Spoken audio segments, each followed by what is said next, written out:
ہر قسم کی حمد و ثنا، تمام قسم کی تعریفیں اللہ وحدہ لا شریک کے لیے ہیں۔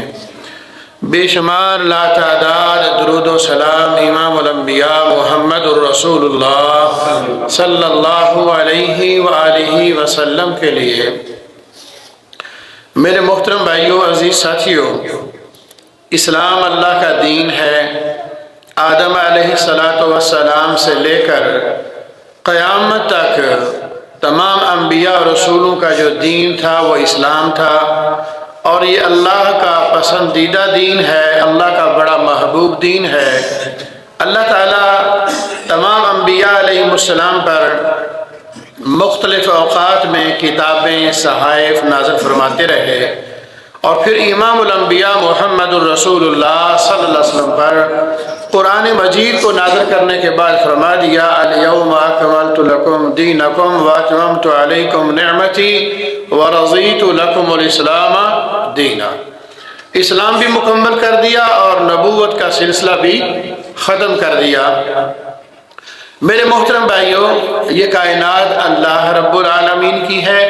اس ساری کائنات کو پیدا کرنے والا وہی ہے۔ اللہ فرماتے ہیں، الا لہ الخلق والامر، لوگوں خبردار آگاہ ہو جاؤ، یہ ساری کائنات میں نے پیدا کی ہے، میرے علاوہ کائنات میں کسی نے ایک پتا بھی پیدا نہیں کیا۔ ھذا خلق اللہ فارونی ماذا خلق الذین من دونی بل الظالمون فی ضلال مبین۔ یہ کائنات تو ساری میں نے پیدا کی ہے، اگر میرے علاوہ کسی نے ایک پتا بھی پیدا کیا ہے تو دکھاؤ مجھے۔ ہے کائنات میں جو یہ دعویٰ کرے کہ میں نے ایک پتا پیدا کیا ہے، تو جس نے اس کائنات کو بنایا ہے سب سے پہلے اسی کا حق ہے کہ والامر، کہ اس زمین پر اسی کا حکم چلنا چاہیے، اسی کا فیصلہ چلنا چاہیے، اسی کے اسلام کو زمین پر نافذ ہونا چاہیے۔ میرے محترم بھائیوں، آج اس زمانے میں ہم زندہ ہیں۔ میرا آج کا عنوان ہے کہ اسلام کا نفاذ ضروری کیوں ہے۔ آج مسلمان ملک ہوں یا مسلمان گھرانے ہوں یا علاقے ہوں، جماعتیں ہوں، آرگنائزیشنیں ہوں، کوئی بھی جو سسٹم ہے، کچھ لوگ تو ہم ڈائریکٹ آج یہود و ہنود اور کفار کے غلام ہیں، اور کہیں پر ہمارے سسٹموں کے ذریعے ہمیں غلام بنا لیا گیا ہے۔ اسلام غلامی ختم کرنے کے لیے آیا تھا۔ جب اسلام محمد رسول اللہ پہ نازل ہوا صلی اللہ علیہ وسلم، وہ وقت وہ تھا جب انسانوں کے غلام تھے۔ ایک ایک انسان کے پاس ہزاروں غلام ہوتے تھے۔ کسی کے امیر ہونے کا، بڑا ہونے کا، سردار ہونے کا جو اعلان ہوتا تھا وہ اسی بات سے ہوتا تھا کہ اس کے پاس اونٹ کتنے ہیں اور غلام کتنے ہیں۔ مگر قرآن مجید جب نازل ہوا تو آپ صلی اللہ علیہ وسلم کی جو بعثت کا سب سے بڑا مقصد تھا، وَيَضَعُ عَنْهُمْ إِصْرَهُمْ وَالْأَغْلَالَ الَّتِي كَانَتْ عَلَيْهِمْ۔ آپ صلی اللہ علیہ وسلم لوگوں کو انسانوں کی غلامیوں سے نکال کے اللہ کا بندہ بنانا چاہتے تھے، اللہ کا غلام بنانا چاہتے تھے۔ اسی پر آپ نے کام کیا، اور اللہ تعالیٰ نے پھر اس کا نتیجہ دیا۔ امام الانبیاء محمد الرسول اللہ صلی اللہ علیہ وسلم کی وہ چھوٹی سی بستی ام القریٰ، مدینہ منورہ، مدینہ طیبہ، اس کے بارے میں کہا تأکل القریٰ، یہ چھوٹی سی بستی ہے، 2000-2500 کی آبادی ہے، ایک دن آئے گا یہ بستیوں کو کھا جائے گی۔ وہی ہوا کہ وہ چھوٹی بستی دنیا کے سپر پاوروں کو کھا گئی، مگر کھا کس بنیاد پر گئی؟ بنیاد اسلام تھی، اللہ کا دین تھا۔ اللہ تعالیٰ کے رسول فرماتے ہیں صلی اللہ علیہ وسلم، الاسلام یعلو ولا یعلی علیہ۔ یاد رکھنا، اسلام صرف غلبے کے لیے آیا ہے، نافذ ہونے کے لیے آیا ہے، یہ مغلوب ہونے کے لیے نہیں آیا۔ اسے کائنات میں کوئی مغلوب نہیں کر سکتا۔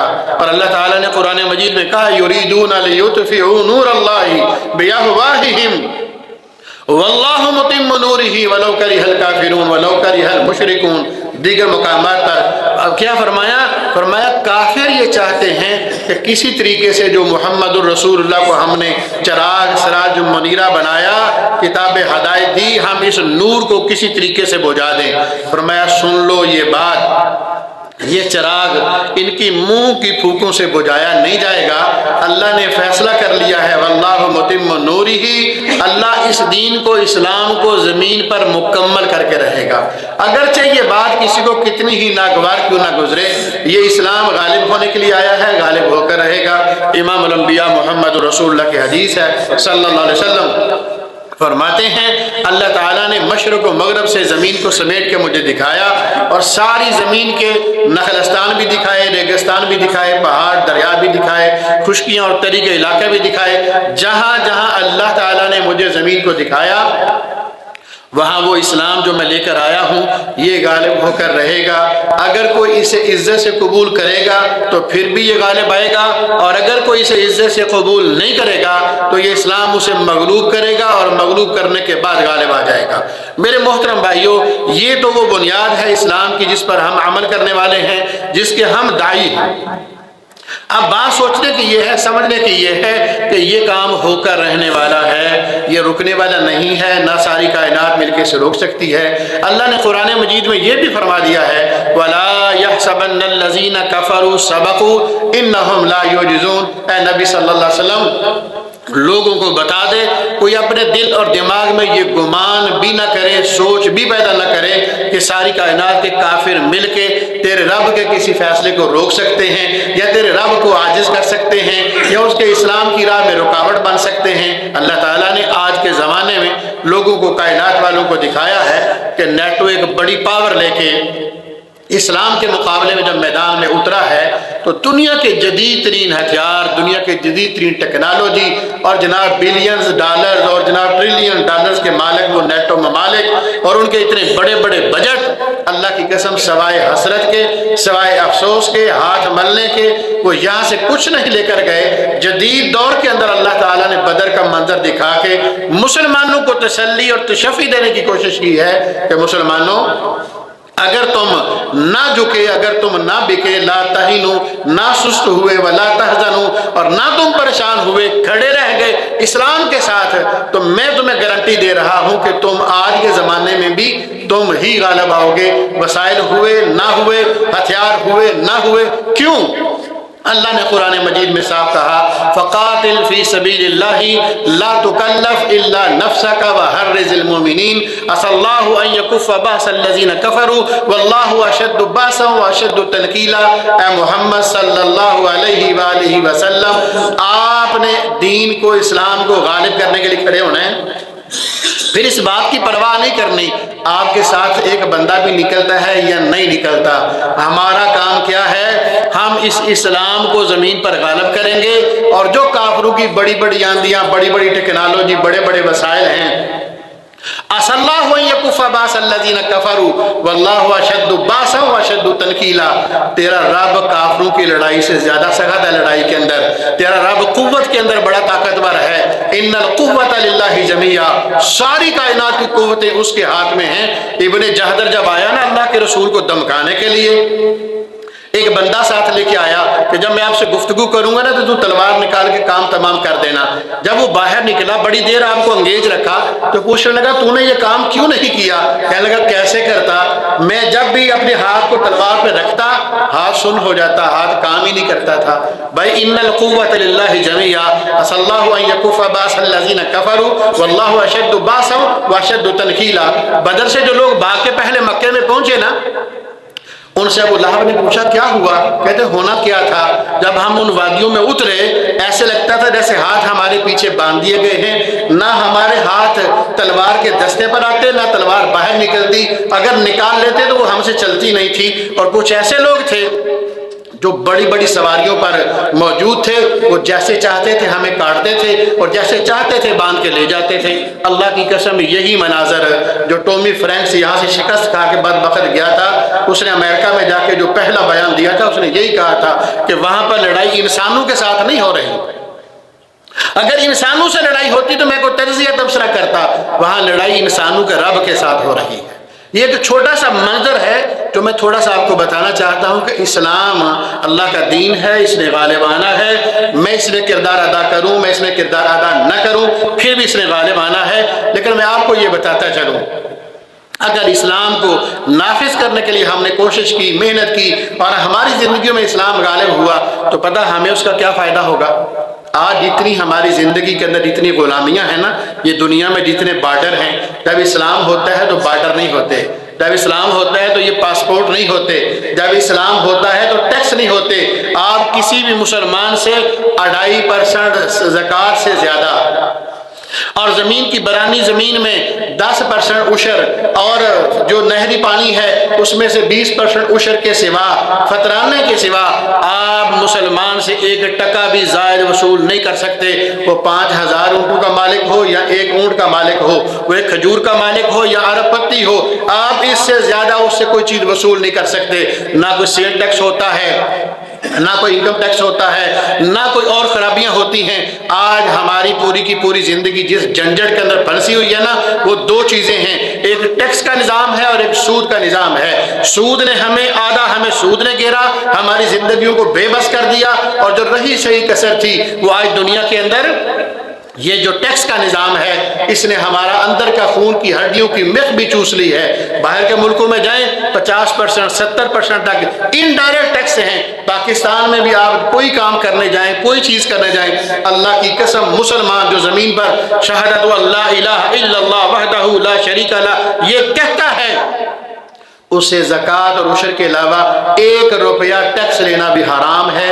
جو لے گا وہ قیامت کے دن سب سے زیادہ شدید ترین عذاب میں مبتلا کر دیا جائے گا۔ آپ ذرا سوچئے، اگر اسلام نافذ ہو جائے، آپ کے بچوں کی تعلیم کا ذمہ داری حکومت کی ہو، آپ کی میڈیکل کی ذمہ داری حکومت کی ہو، آپ کے بچے کی شادی کی ذمہ داری حکومت کی ہو، آپ کا قرضہ اتارنے کی ذمہ داری حکومت کی ہو، کاروبار کے لیے قرض حسنہ کی ذمہ داری بیت المال کی ہو، کوئی اضافی ٹیکس نہ ہو، پوری دنیا میں آپ کو تجارت کرنے سے، گھومنے پھرنے سے کوئی برانڈ کا سسٹم نہ ہو، کوئی پروڈکٹ پیٹنٹ نہ ہو، آپ ذرا سوچ کے دیکھو کہ وہ زندگی کیسی ہوگی۔ اللہ کی قسم یہ دنیا جنت کا منظر پیش کرے گی، مگر مسلمان اتنی بڑی جمعیت کے اندر، اتنی بڑی تعداد کے اندر، اور پھر سمجھ لیجئے جب اسلام ہوگا نہ گروہی تقسیم ہوگی، نہ زبان کی لسانی تقسیم ہوگی، نہ کوئی فرقہ واریت ہوگی، نہ کوئی سیاسی تقسیم ہوگی، نہ سیاسی پارٹیاں ہوتی ہیں اسلام کے اندر، نہ جناب لسانی پارٹیاں ہوتی ہیں، نہ گروہی پارٹیاں ہوتی ہیں، نہ کوئی فرقہ بندی ہوتی ہے۔ ایک اسلام ہوتا ہے، اس اسلام کے سارے پیروکار ہوتے ہیں۔ جو اچھا عمل کرتا ہے وہ اوپر آ جاتا ہے، جو کمزور رہتا ہے عمل میں پیچھے ہٹ جاتا ہے۔ میرے محترم بھائیو سن لو، اگر اپنی زندگیوں کے 99% مسلمانوں اپنے زندگی کے 99% مسائل سے نکلنا چاہتے ہو تو کسی طریقے سے اسلام کو قوت دے دو۔ ان تنصر اللہ ینصرکم، جب تک تم اللہ کے دین کے نفاذ کے لیے کھڑے نہیں ہوگے، اللہ کہتا ہے میرا بھی وعدہ ہے میں بھی اس وقت تک مدد نہیں کروں گا۔ فرشتے آ کے اسلام کو نافذ نہیں کریں گے۔ یہ ذمہ داری مسلمانوں تمہیں نبھانی ہے، جس طرح عمر بن خطاب رضی اللہ تعالی عنہ نے یہ ذمہ داری نبھائی، عمر بن عبدالعزیز نے نبھائی، خلیفہ ہارون رشید نے نبھائی، صلاح الدین ایوبی نے نبھائی، جس طرح ان لوگوں نے یہ ذمہ داری نبھائی ہے، آج ہمیں دھوکہ دیا گیا ہے، اسلام اخلاق کے زور پر پھیلا ہے۔ اللہ کی قسم یہ کائنات کا بدترین جھوٹ ہے۔ آپ ذرا سوچئے، امام الانبیاء محمد رسول اللہ صلی اللہ علیہ وسلم جن کے بارے میں قرآن کہتا ہے وَإِنَّكَ لَعَلَىٰ خُلُقٍ عَظِيمٍ، کہ ساری کائنات سے بہترین خلق آپ کا تھا، آپ سے بہتر اخلاق والا کائنات میں ماں نے پیدا ہی نہیں کیا۔ اللہ کی قسم مکہ المکرمہ میں 13 سال تک اللہ کے رسول نے تلوار نہیں اٹھائی، نہ جہاد کیا ہے، دعوت دی ہے، اور جناب رفع امہ کے کام کیے ہیں، خدمت خلق کی ہے، تیمارداریاں کی ہیں، لوگوں کے بوجھ اٹھائے ہیں، قرض ادا کیے ہیں، بے مغان کے لیے مشقتیں کی ہیں، یتیم بچوں کو پالا، ساری وہ مشقتیں کی ہیں جو کہ انسان کر سکتا ہے۔ 13 سال کی محنت کا نتیجہ کیا تھا؟ 100 کے قریب لوگ مسلمان ہوئے، لیکن جب ہجرت کی، ہجرت کے بعد کیا ہوا؟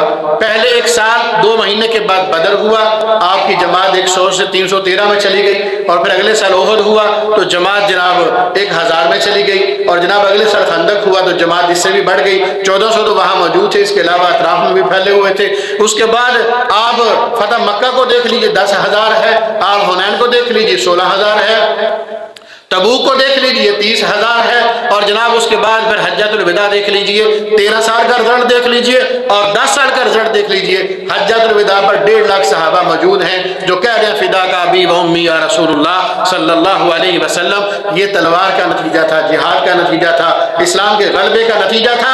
آج کافر خود تو ساری دنیا میں ٹیکنالوجی، وسائل اور قوتیں جمع کر کے ساری دنیا کے سمندروں پر، ہواؤں میں، فضاؤں میں اور جناب ایئرپورٹوں پہ قبضہ کر کے بیٹھے ہیں، اور مسلمانوں کو یہ لوری دے دی ہے، کہیں تبلیغی جماعتیں بنا دی، کہیں جناب دعوت اسلامیہ بنا دی، کہیں کسی طریقے سے کہیں طریقے سے لالی باپ دے دیا۔ جس طریقے کے لوگوں کے نظریات ہیں ایسی جماعتیں کھڑی کر کے لوگوں کو ان کے ساتھ جوڑ دیا اور ان جماعتوں کو ٹریپ کر کے اپنے کنٹرول میں لے لیا کہ جتنا ہم چاہیں گے جہاد بھی اتنا ہوگا، جتنا ہم چاہیں گے دعوت بھی اتنی ہوگی، جتنا ہم چاہیں گے قرآن بھی اتنا ہی بیان ہوگا، جتنا ہم چاہیں گے احتجاج بھی اتنا ہوگا۔ اللہ کی قسم یہ جہاد اسلام کے غلبے کو، کام کو نہ کرنے کا نتیجہ ہے کہ آج جو بندہ یہ کہتا ہے کہ میں زمین پر آزاد ہوں وہ جھوٹ بولتا ہے۔ کوئی دینی تحریک ہو، حرمین شریفین ہو، سعودی عرب ہو، جزیرۃ العرب ہو، یا میرا مطلب ہے یہ ایشیا ہو، دنیا کا کوئی ملک ہے، کوئی باشندہ ہے، وہ دعویٰ نہیں کر سکتا کہ میں زمین پر آزادی کا سانس لے رہا ہوں۔ میں پوچھتا ہوں مسلمانوں، اللہ کے نبی صلی اللہ علیہ وسلم جو قرآن لے کر آئے تھے وہ تمہیں آزاد کروانے کے لیے لے کر آئے تھے، تم نے وہ قرآن بھی پکڑ لیا اور وہ قرآن کا معنی اپنی مرضی سے کر کے تم نے آج جدید دور کی سب سے خطرناک غلامیوں کو قبول کر لیا، اور تم یہ سمجھتے ہو کہ عدالتوں کے اندر بھی بے انصافی ہوتی رہے، پارلیمنٹ ہاؤس کے اندر بھی کتاب و سنت کے خلاف قوانین بنتے رہیں۔ تم اگر یہ سمجھتے ہو کہ تمہاری شادیاں، تمہاری خوشیاں، تمہاری غمیاں، تمہارے گھر کے ماحول، بچوں کی تعلیم و تربیت، تمہارے اداروں کا ماحول، تمہارے سکول کالجز کے اندر ڈانس بھی چلتا رہے، یہ ساری چیزیں چلتی رہیں، تم یہ سمجھتے ہو کہ تم جب مرو گے 200 بندہ جنازے میں آ کے استغفار کرے گا تم جنت میں چلے جاؤ گے؟ نہیں، قرآن مجید نے صاف کہا ہے کلا لما یقضی ما امر، لوگوں جس کام کے لیے تمہیں پیدا کیا تھا، تمہیں اسلام کی دولت سے نوازا تھا، تم نے وہ کام نہیں کیا۔ اللہ کی قسم ابو بکر رضی اللہ تعالیٰ کی سیرت کو دیکھو کہ لوگ کلمہ پڑھتے ہیں، نماز پڑھتے ہیں، روزہ رکھتے ہیں، حج بیت اللہ کو جاتے ہیں، اسلام کا ایک حکم اس میں کوتاہی کا مظاہرہ کیا تو ابو بکر نے خطبہ دیا رضی اللہ تعالیٰ کی خطبہ بخاری مسلم میں موجود ہے، کہا جو اللہ کے رسول کے زمانے میں صلی اللہ علیہ وسلم اونٹ کے ساتھ نکیل بھی دیتا تھا، اگر وہ رسی بھی کم دے گا تو ابو بکر اس کے خلاف خروج کرے گا، جہاد اور قتال کا اعلان کرے گا اور اس کو قتل کرے گا اور اس کے مال پر قبضہ کر لے گا۔ مگر آج مجھے دکھاؤ دنیا کے کسی گوشے میں کہیں اسلام ہے؟ آج ہم کہیں گے کہ ہاں ہم اسلام چاہتے ہیں، ہمارا دعویٰ یہی ہے نا کہ یار ماحول نہیں بن رہا، کوئی موقع نہیں بن رہا، ہم اسلام چاہتے ہیں۔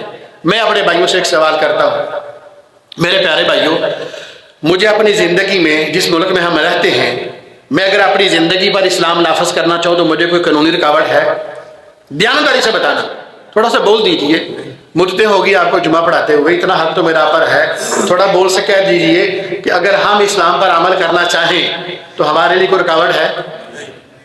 اگر اپنے گھر میں اسلام کو نافذ کرنا چاہیں، اپنی شادیاں، خوشیاں، غمیاں اگر اسلام کے تابع کرنا چاہیں، آج میں کہتا ہوں کہ میں اللہ کے رسول کے لیے میری جان بھی قربان ہے، یہ کائنات کا بدترین جھوٹ ہے، میں کہتا ہوں، میرا دعویٰ ہے۔ کیوں دعویٰ ہے؟ اس لیے دعویٰ ہے کہ جان کی قربانی تو بہت اونچی بات ہے، بڑا مشکل کام ہے، اس پر تو مدینے کے بڑے بڑے لوگ اللہ کے رسول کی موجودگی میں بھاگ گئے تھے، یہ تو بہت بڑی بات ہے۔ اللہ کے رسول جو چاہتے ہیں کیا میں نے وہ چیزیں زندگی میں اپنائی ہیں؟ اللہ کی قسم سن لو، مسئلہ سمجھ لو، اگر آج بے بسی ہے، قوت نہیں ہے، مسلمانوں کے پاس پلیٹ فارم نہیں ہے، کوئی ایسا جیش میدان میں کھڑا نہیں ہے کہ جس کے ساتھ مل کر آپ اسلام کو فوری نافذ کر دیں، تو مسئلہ سمجھ لیجیے، وہ بندہ جو آج جس کو آزادی بھی ہے، جس کو راحت بھی ہے، جس کے راستے میں کوئی رکاوٹ بھی نہیں ہے، کوئی پریشانی بھی نہیں ہے، وہ خود اسلام پر عمل کرنے کے لیے آمادہ نہیں ہے، اپنے بچوں کو مسلمان بنانے کے لیے آمادہ نہیں ہے۔ یہ میرا آپ کا اسلام ہے، میرا نام مسلمانوں والا، آپ کا نام مسلمانوں والا، ہمارے گھروں کے نام پر مسلمانوں کی تختیاں لگی ہوئی ہیں، یاد رکھنا یہ میرا اور آپ کا آئی ڈی کارڈ والا اسلام ہے۔ اللہ کی قسم اسلام، اللہ کے ہاں یہ اسلام نہیں ہے۔ افمن کان مؤمنا کمن کان فاسقا، جو بندہ ایک مسئلے میں ابو بکر کا فتویٰ دیکھو صرف زکوٰۃ میں کوتاہی کر رہا ہے، ابو بکر اس کو مسلمان قبول نہیں کر رہا۔ آج ہماری زندگی کہاں کھڑی ہے؟ ہاں، اب صورتحال کیا ہے؟ اگر میں یہ دعوے دار ہوں کہ میرا بس چلے تو میں اسلام کو نافذ کروں گا، میں اسلام کے ساتھ کھڑا ہوں گا، میں مہدی علیہ السلام کی بیعت کروں گا، میں عیسیٰ بن مریم کے ساتھ مل کے قتال کروں گا، دجال کے قتال کے قافلے میں شریک ہوں گا یا تغزو الہند میں شریک ہوں گا، میرے محترم بھائی مجھے یہ تو بتا دے کہ آج تیرے گھر میں اسلام نافذ کرنے میں رکاوٹ کیا ہے؟ سود کو چھوڑنے میں تجھے رکاوٹ کیا ہے؟ جھوٹ کو چھوڑنے میں رکاوٹ کیا ہے؟ آج فرقہ واریت کو چھوڑنے میں رکاوٹ کیا ہے؟ آج یہ سیاسی تقسیمیں، آج یہ لسانی تقسیمیں، اللہ کے قرآن نے ان کی نفی کی ہے، ان پر لعنت بھیجی ہے فرقہ بندیوں پر، چاہے وہ سیاسی ہوں، چاہے وہ جماعتی ہوں، چاہے وہ جس طرح کی بھی ہوں، چاہے وہ مذہبی ہوں، یہ جتنی تقسیم مسلمانوں کے درمیان کی گئی ہے، آج کوئی رکاوٹ ہے کہ میں ان کو چھوڑ کے صحیح معنوں میں مسلمان بن جاؤں؟ کس نے مجھے روکا ہے میں پوری داڑھی نہ رکھوں؟ کس نے مجھے روکا ہے میری بیوی پردہ نہ کرے؟ کس نے مجھے روکا ہے کہ میں شریعت کے مطابق نکاح نہ کروں؟ 10,000 20,000 میں نکاح ہو سکتا ہے؟ مجھے کس نے کہا اتنا قرضہ لو اور جہیز سارا سود پہ لے کے بیٹی کو روانہ کرو؟ مجھے کس نے کہا ہے کہ میراث کا مال کھا جاؤ؟ کوئی رکاوٹ ہے؟ میں آپ کو راستہ بتا دیتا ہوں میرے محترم بھائیو، دھوکے میں نہ رہنا۔ آج یہ جو میں آپ کو مسلمان سمجھتا ہوں، آپ مجھے مسلمان سمجھتے ہیں، جب وہ اسلام کے نفاذ کا پلیٹ فارم شروع ہونا ہے نا، جب بیعت ہونی ہے، مہدی علیہ السلام کی حدیثیں پڑھ لیجئے، وہ بیعت بھی کتاب پر ہے۔ عیسیٰ بن مریم کی حدیث پڑھ لیجئے، وہ بیعت بھی کتاب پر ہے۔ اور محمد رسول اللہ صلی اللہ علیہ وسلم جو بیعت لیتے تھے نا، پہلی بیعت جو اللہ کے رسول نے لی تھی، پتہ کہاں لی تھی؟ وہ کیکر کے درخت کے نیچے حدیبیہ کا دن لی تھی، اور وہ کتاب، اور پوچھا گیا صحابہ سے بیعت کس بات پر کی تھی؟ فَمَا نَحْنُ الَّذِينَ بَايَعُوا مُحَمَّدًا عَلَى الْجِهَادِ مَا بَقِينَا أَبَدًا۔ اے محمد صلی اللہ علیہ وسلم، جب تک ہم زندہ رہیں گے، قتال کرتے رہیں گے، جب ہمیں موت آئے گی تو میدان جہاد میں موت آئے گی، کبھی بھی جہاد سے بے وفائی نہیں کریں گے۔ عمر رضی اللہ تعالی عنہ جب فلسطین کو فتح کیا، ابو عبیدہ بن جراح سعد بن ابی وقاص کہنے لگے، امیر المومنین اپنے کپڑے چینج کر لیجئے، سواری بدل لیجئے۔ سارے شہر کے رئیس، سارے وزراء، بڑے بڑے یہود، راہب آپ کے استقبال کے لیے کھڑے ہیں۔ اللہ کی قسم عمر نے تاریخی جملہ کہا تھا، کہا اگر آج شریعت آتی ہوتی میں اپنی تلوار سے تمہارا سر قلم کر دیتا۔ تمہیں پتا ہے ہم بدو تھے، ہم دنیا میں ذلیل تھے، رسوا تھے، اللہ نے ہمیں عزت دی ہے اسلام کی وجہ سے اور جہاد فی سبیل اللہ کی وجہ سے۔ سن لو، نہ سواریوں میں عزت ہے، نہ لباس میں عزت ہے۔ جب تک جہاد پر قائم رہیں گے اللہ ہمیں رسوا نہیں کرے گا، ہم کائنات میں باعزت رہیں گے۔ لا عزت الا بالجہاد۔ اور جب ہماری تلواروں کو زنگ لگ گیا، چاہے ہمارے لباس اچھے ہوں، ہماری سواریاں اچھی ہوں، ہمارے پاس بڑی ٹیکنالوجی ہو، بڑے وسائل ہوں، بڑے معدنی ذخائر ہوں، اللہ کی قسم دنیا میں ہم رسوا ہو کر زندہ رہیں گے۔ میرے محترم بھائیو، جو بندہ اندر سے یہ دعویٰ رکھتا ہے کہ میں اسلام کے ساتھ کھڑا ہوں، وہ آج بدلے اپنی زندگی کو، بدلے اپنے چہرے کو، بدلے اپنے لباس کو، بدلے اپنے بچوں کو، کہے نہیں پڑھانا انگریز کے سکول میں، نہیں کرے گی میری بیٹی ڈانس، نہیں کرے گا میرا بیٹا ڈانس، نہیں جائے گا میرا بیٹا میوزک کے پروگراموں میں، میری شادیوں پر کوئی بھی اللہ کی نافرمانی نہیں ہوگی، اور میرے گھر کے اندر بھی کوئی اللہ کی نافرمانی نہیں ہوگی۔ اذان ہوگی، گھر کے سارے کام بند ہوں گے، میری دکان بند ہوگی، میری فیکٹری بند ہوگی، میرے معاملات چھوڑ دیے جائیں گے، مہمان رخصت کر دیے جائیں گے، میں کائنات میں کسی کی پرواہ نہیں کروں گا۔ جب میرے کان میں آواز آ گئی اللہ اکبر اللہ اکبر، ساری کائنات کو پھینک دوں گا، اپنے رب کی آواز کو نظر انداز نہیں کروں گا۔ لا اپنے گھر میں قرآن مجید کی تعلیم کو، تجھے کس نے روکا ہے اپنے گھر میں قرآن پڑھانے کو؟